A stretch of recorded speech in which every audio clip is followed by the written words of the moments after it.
Well, hey there, I'm Jay. Welcome to my booth. I was talking to one of you recently, and you asked how to do dynamics processing in Adobe Audition specifically, and specifically about noise gates and expanders. We're going to cover that right now. Before I dive into the details, if you like this stuff, you find it helpful, and you think others might, if you wouldn't mind clicking the buttons, helps other folks find us. And if you would like to support me directly, a couple ways you can do that. First, you can just buy me a coffee. Link for that's down below. And because of your wonderful and overwhelming support so far in this journey, we're going to have memberships here on the channel soon, provided it's something that would help you out.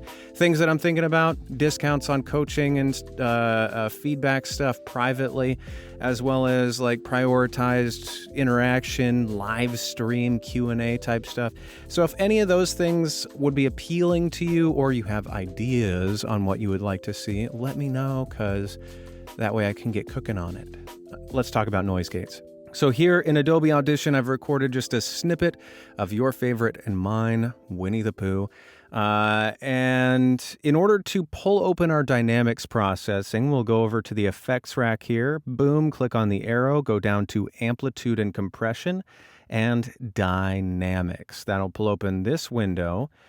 And before we tinker with anything, if you don't know what a noise gate is or does, effectively, it's a gate that will either open or close to let sound into the recording or not, depending on how we dial it in. So before we tinker with the settings, let's listen to the recording to hear what it looks like without any processing. The piglet lived in a very grand house in the middle of a beech tree.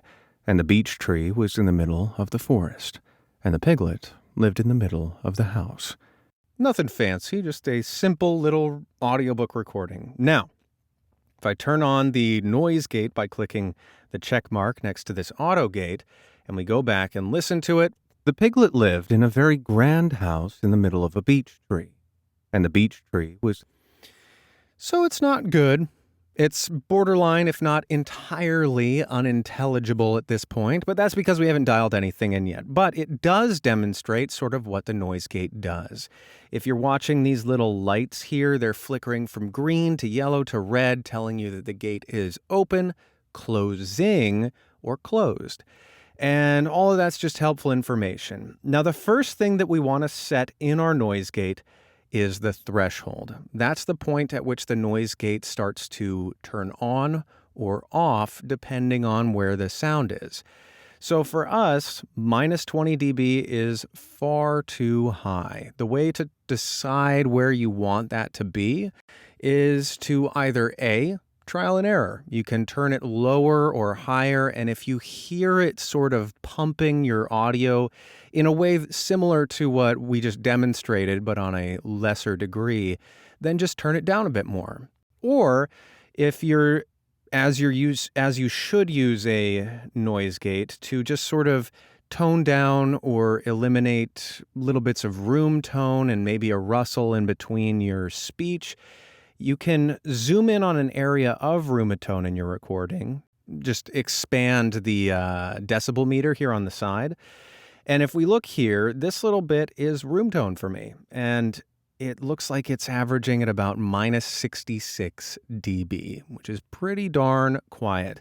In fact, it's so quiet that this noise gate, it only goes down to minus 60. So my booth is pretty quiet.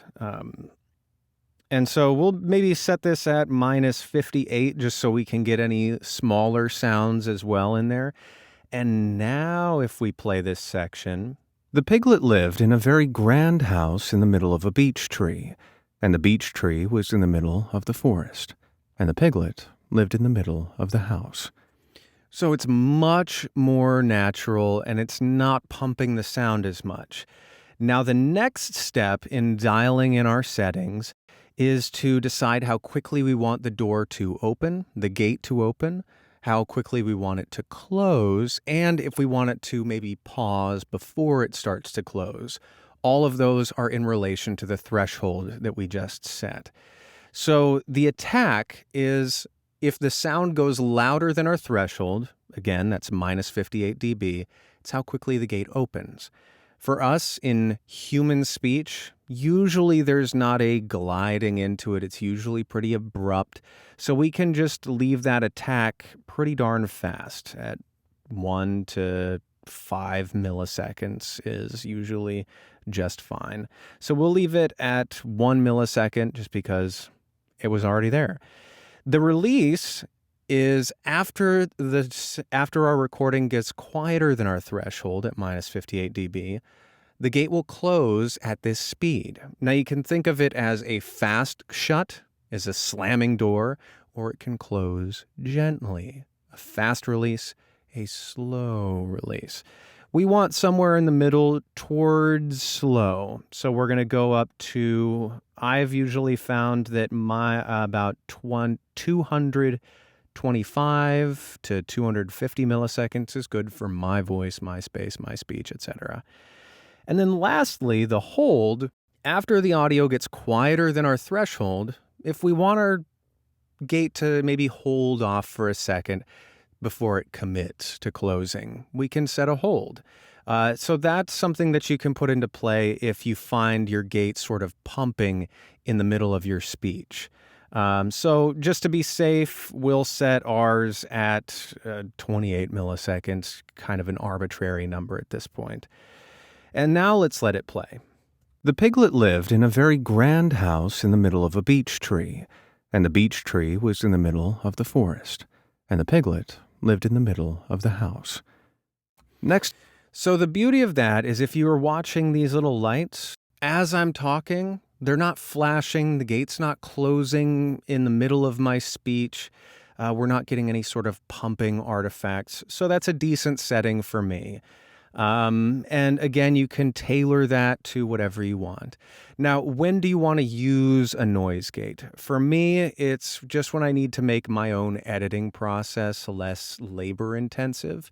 And for auditions, generally, is when I'll maybe use it as well. You don't want to overuse it, and again, you don't want it to be too aggressive. But that's how you use a noise gate.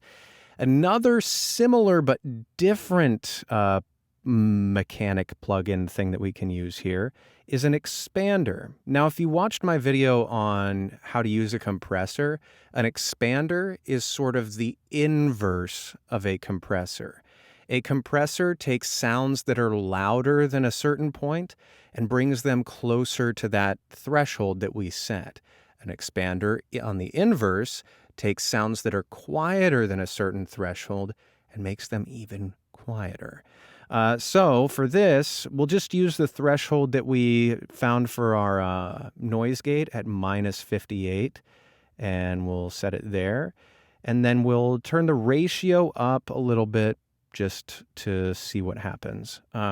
Again, the ratio, for every 1 decibel below the threshold that we set, it'll turn the volume down by however many decibels we set. So a ratio of 3 will turn the audio down by an additional 3 decibels. I'll say it again because I confused myself there for a second. For every 1 decibel below the threshold, it'll turn it down by an additional 3. A ratio of 3 means 1 decibel will be turned down by 3, 2 decibels down by 6, etc., etc., etc. So let's give this a listen and just see what happens. And you can watch this meter to see how much it's turning the audio down by. The piglet lived in a very grand house in the middle of a beech tree, and the beech tree was in the middle of the forest, and the piglet lived in the middle of the house. So the difference between an expander and a gate is sort of your use case, and an expander doesn't turn the sound off. It doesn't turn off the valve, it doesn't shut the door, it just sort of turns it down a little bit. So those are the differences between those two things and sort of how you can use them. All right, let's look at one other plugin that's available in Adobe Audition that does exactly the same thing, but with just a slightly different flair. This is the Dynamics Processing plugin, and it does exactly the same thing as I said, just slightly differently. So this graph is what you're doing to the audio. And the x-axis is your input, meaning how loud the audio is coming into your recording. And then the y-axis is how loud the audio is going out of your recording. So if you take this line and you shift it around, you're effectively changing what happens as the audio comes in and then when it goes out. So right now, if the audio comes in and is minus 30 dB, it will leave the recording exactly where it's set up because it's a 1-to-1 ratio. If I want to do a noise gate, for example, at minus 60 dB, this way, anything below minus 60 decibels is going to be cut out of the recording. Then if I want to make, say, things louder around here as a compressor would, I can turn it here. So now anything that comes in at 20 will go out at minus 10. And et cetera, et cetera. So I just wanted to introduce that to you if it's something you wanted to play with. It allows you to fine-tune things a little bit. And if that's something you're keen on, give it a shot. It's a fun one to mess around with for sure. So again, hope this was helpful for you. If you have any questions, let me know. And until the next one of these, be well, and I'll see you there. Toodles.